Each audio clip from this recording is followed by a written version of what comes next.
Let's go to the Penn State campus now. Rick Pizzo has been covering this story now. He joins us from our studio in State College live. And Rick, we'll talk about last night in a moment, but what's the tenor on campus in the State College area like today? Honestly, Dave, the overwhelming emotion is really sadness. Whether you agree or disagree with this decision, the way it came to an end, Joe Paterno, 46 years as head coach, everyone is sad about the way that it came to an end. Jerry DiNardo mentioning that most people wanted to see Joe Paterno on that second list, on the short list of coaches who left with all their dignity intact.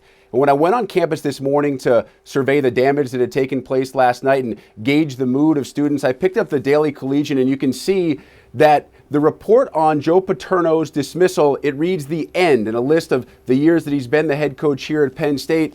It looks just like an obituary would look in the newspaper, and that's fitting because the overwhelming emotion is sadness. It appears people walking around campus look like they have just come from a funeral. That's not to gauge whether they agree or disagree with the Board of Trustees' decision, but right now that's the overwhelming emotion on this campus following the decision. Sure, absolutely. I mean, surreal. You're talking about a guy who's won 409 games, a guy who is so closely associated with Penn State. He is the face of the university and has been for so many years. Take us back to the events of last night. The news conference from afar, from watching it, not being there, looked like it too was just a bizarre experience. What was it like to be in that room? Take us there. Honestly, Dave, it was the most chaotic and unorganized press conference I've ever been a part of in my career. People started to gather outside Dean's Hall at the Penn State Conference Center as soon as word got out that the trustees were meeting in that room. There was no security, which allowed fans and students who were just hanging around to also get into the room and be part of that press conference. There was no moderator to field questions. John Surma was left to try to answer questions, some coming 3-4 different questions at the same time. Anyone who's listened to the press conference, those who heard the early portion of that press conference, heard the yells and the boos that came from the crowd when the announcement was made that Joe Paterno would be relieved of his duties effective immediately. Most of that did not come from the media assembled. It came from those fans and students which somehow found their way into that press conference. There was no ending to this press conference in sight until John Surma had decided they simply had enough. That chaos obviously spilled out into the streets. I made my way to State College after we filed our reports late last night, and chaos, clearly the overwhelming word last night, whether it was the press conference, whether it was the scene on College and Allen Streets last night, simply chaos here in State College. And it did begin, in fact, Dave, with the way that press conference was handled. Did you have a chance to talk to any of the students? I mean, I think there's been a bit of a disconnect with some people. And look, a lot of outsiders don't understand what Joe Paterno is in State College and how revered he is. You know, that being said, if all these allegations are true, he has obviously been involved in a cover-up of an extremely heinous crime committed against young boys.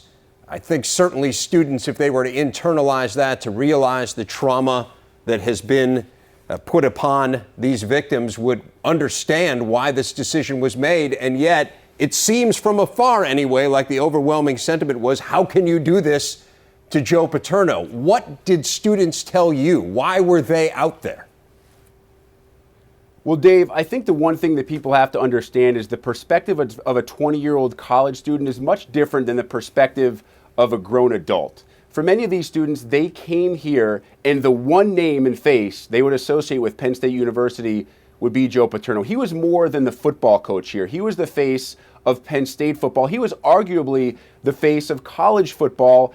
And to quote quite a few students that I talked to last night, he was their, quote, hero. So to see him dismissed in this fashion was extremely upsetting to these students. I think you make a great point. I think as some of these students grow a bit older and they realize and more information becomes available and they see exactly what happens, I think they'll realize the university was in a spot where they had really no other choice but to dismiss Joe Paterno effective immediately.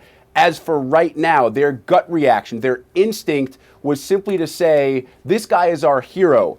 His statue is outside Beaver Stadium. He's the reason our library is in existence. How can you dismiss him in this fashion? How can you let him go without having the opportunity to say goodbye to those who have supported him for the past 6 decades? That, I think, was the driving force behind the emotion of the students here in State College, but I think you make a great point, Dave. I think once those emotions settle down, I think once all the information comes out that we will receive, I think even the students will realize that at this juncture, the university was put in a spot where they basically had no other choice they could make.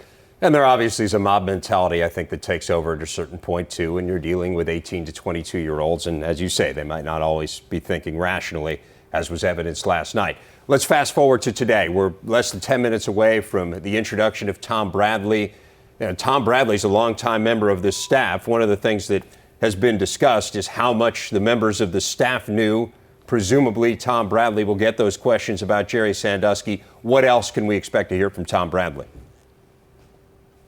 Well, I think the first question he may be asked is the status of Mike McQueary, the then graduate assistant who reported the alleged incident between Jerry Sandusky and a young boy in the Penn State locker room to Joe Paterno in 2002, and the status of Joe's son, Jay Paterno, the quarterback's coach. As of last night at that press conference, John Surma made it clear there was no change in the status of either McQueary or Paterno. Tom Bradley will certainly be asked that question. Will those two guys coach this weekend? He'll also be asked, Dave, how he plans to refocus this team on this campus. When you see headlines like you saw in the Daily Collegian, how does this team refocus on football with Joe Paterno in either the backs or fronts of their minds? Let's not forget, this team is 2 wins away from locking up a spot in the Big Ten title game as champions of the Leaders Division. Surely, Bradley knows this team and this university almost as well as Joe Paterno. If there's a guy out there who can do it, it is likely going to be Tom Bradley. But Dave, it appears at this point to be a somewhat impossible task to refocus this team and have them thinking simply about football at this point. It's going to be fascinating to see how this all plays out. Rick, great work. I know you want to head over to the news conference. We will hear from you during the course of the day. Rick Pizzo in State College.